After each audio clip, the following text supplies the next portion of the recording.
Hello everyone, my name is SuperSweet, and in this video I'm going to be showing you an elevator design that I've been playing around with lately. That's an improvement on my earlier design, which I have another video about. I needed this elevator for a hotel that I'm building on our SMP server, and although it's based on my previous design, I did find a lot of improvements that could be made. This elevator can go to any floor at any height and also at any speed, and it still does not break. I have also made a much more basic example of how this elevator works so that it's easier to understand. So let me show you how it works. On any floor, you can press the button like so, and it will call down the elevator. The elevator is currently at the top floor, so it's going to take a little while to come down. But this elevator runs at 128 RPM currently, but it could do any speed. Over here on the right, we have a few placards which represent different floors. These are private, and then we have the public floors, which is the ground floor, and also the scenic viewing area. So let's go up to the top to begin with. One thing I wanted to do for this video was to show off how an elevator might actually look like in a base or in some kind of building.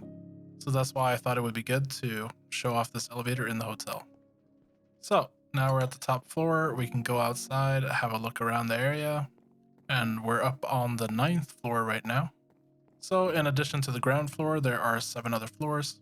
And like at the bottom, every floor has a button, which I could press here if the elevator wasn't already at this floor. Let's go ahead and close the doors. And now I'll show how these placards work. So for my hotel, you'll be able to get some key cards down below. My key cards are just a piece of wool. And the way that placards work is that they emit a redstone signal if you hit them with a matching item. So for example, we have pink wool in our hand, and if we hit the pink wool here, it would actually emit a redstone signal. However, if we do the lime wool, you'll hear an error noise. That's because the wools aren't matching, but if we hit the pink, you will see that a redstone signal was emitted and the elevator started moving. And now we've arrived at the pink floor. We can also go back onto the elevator and select a different color here, and it will take us to that floor. By the way, if you're interested in the schematics for this elevator, and also a much simpler example of how this elevator works, I'll include those in the description below. Now, I made a 3-story elevator to give you a more basic example of how the elevator works. Basically, this out here is just a wooden structure to hold some redstone contacts and some pistons. And we have green, blue, and red floors. Green is the top floor, blue is the middle floor, and of course, red is the bottom floor. And this elevator also runs at 256 RPM, so it is the max speed. So, how does it work? Well, we have some pistons here, which stop the carriage in the middle. And then, of course, when it hits the top or bottom floor, it stops automatically. I used rose quartz to handle the floor that it needs to go to. So this side here is the requested floor. And then on the other side here, we have the current floor. This circuit over here handles the direction of the rope pulley. And then over here, we have the logic for the pistons. So basically what we're saying here is if the current floor is the red floor, which is the bottom floor, and the requested floor is the blue floor, so this lights up when you press the blue button, then we're going to go ahead and activate the top piston. And if we go and look at the top piston, you'll see that it has a redstone link with the same frequency that we had down below. And what I have down here is just 2 simple redstone AND gates. So if we look at the other floor, if we're at the top floor currently, and we're requesting the blue floor, then we're going to activate the bottom piston. And as you can see, the frequencies are flipped on that redstone link. And if you look over here, you'll see that that frequency is the same on this piston.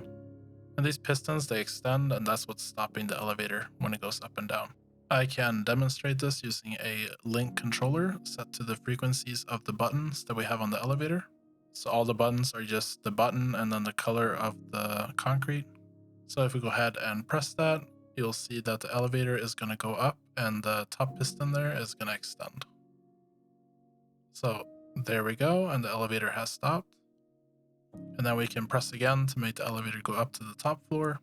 When the elevator reaches the top or bottom, we don't need any pistons since it's hitting a solid block. Now if we request the elevator to go back down to the middle floor, then this piston is going to extend and stop the elevator. And then we can request the elevator to go back down to the bottom floor. And once again, the schematic for this elevator and the previous elevator are both in the description. Now, if you look at the top here, you can see that we have a gear shift. This is going to change direction based on the redstone signal from this redstone link. We also have a clutch, which is used for getting the elevator unstuck.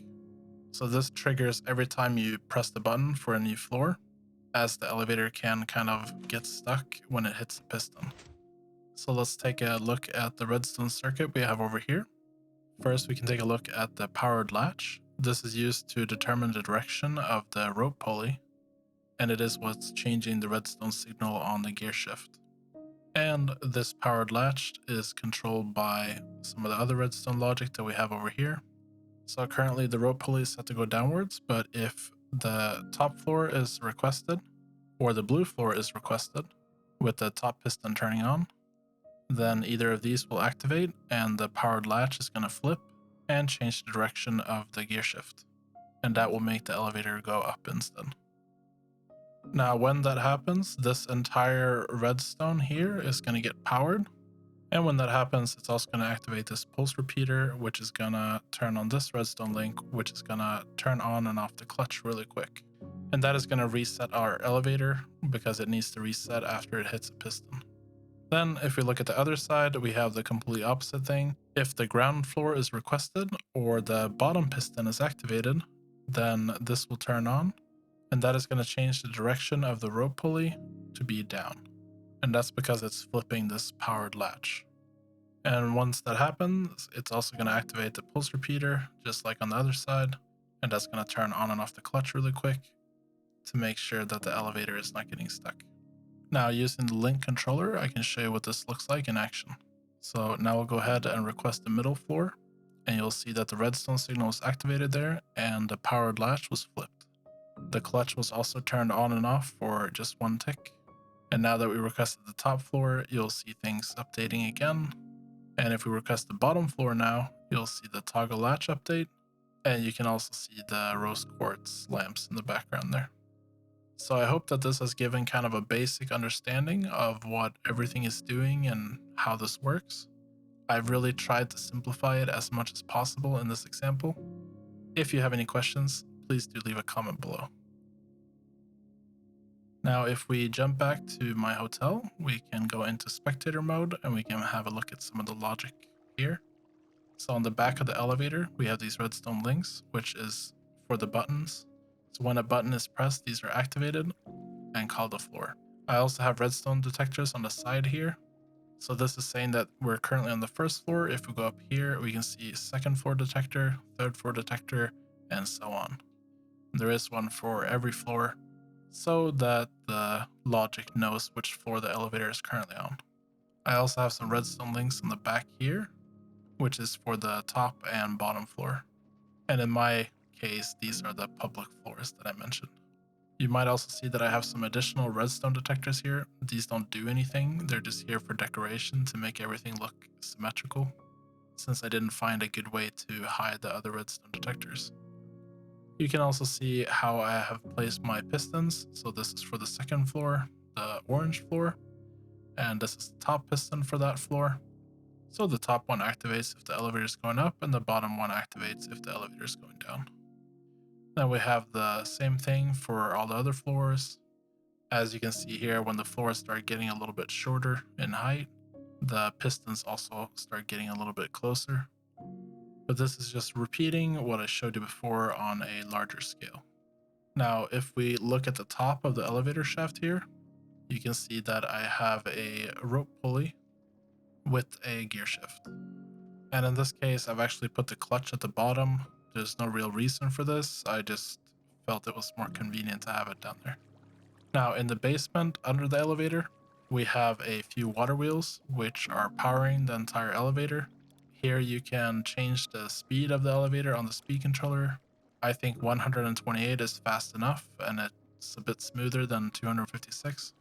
But we needed 1024 SU to power the rope pulley up above. And here you have all the redstone logic for 9 floors.